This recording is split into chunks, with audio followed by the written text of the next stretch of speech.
तुमची मुले अभ्यास करत नाहीत का?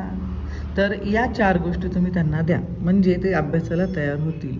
पूर्वी मुलं अभ्यास करायची, ते पण पालकांना घाबरून करायची. पण सध्या परिस्थिती खूप वेगळी आहे.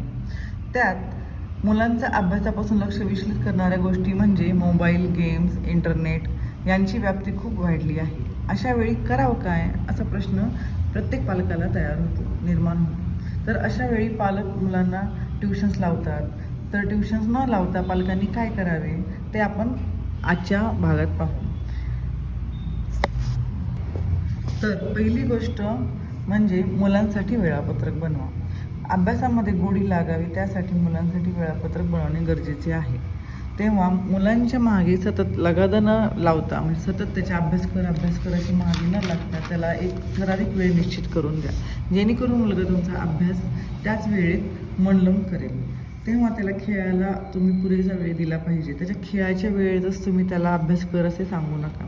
त्याला अभ्यासाची वेळ निश्चित करून द्या, म्हणजे तो अभ्यास करेल त्या वेळेमध्ये. तर दुसरी गोष्ट अशी की अभ्यासाचे वातावरण तयार करा. अभ्यासाचे वातावरण घरामध्ये तयार करणे गरजेचे आहे, कारण त्यांना सेपरेट शांतता किंवा सेपरेट टेबल किंवा सेपरेट रूम त्यांच्यासाठी तयार करून द्या व त्यांना शांततेच्या ठिकाणी अभ्यासाला बसवा, जेणेकरून त्यांना त्यांचे लक्ष विचलित होणार नाही. तर तिसरी गोष्ट अशी आहे की सोशल मीडियाचा योग्य वापर.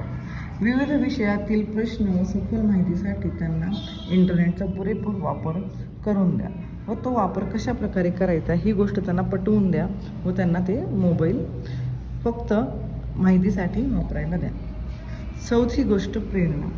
तुम्ही वेळोवेळी मुलांना प्रेरणा द्यायला हवी व त्यांना प्रोत्साहित करायला हवं. त्यांनी कोणती चांगली गोष्ट केली, त्यांना कशात यश मिळालं तर तुम्ही त्यांच्या यशाचे कौतुक करणे गरजेचे आहे. त्यामुळे त्यांची अभ्यास करायची किंवा एखादी गोष्ट चांगली करायची इच्छाशक्ती नक्की वाढेल. तुम्ही हे करून बघा आणि मला कमेंट करून सांगा. थँक्यू.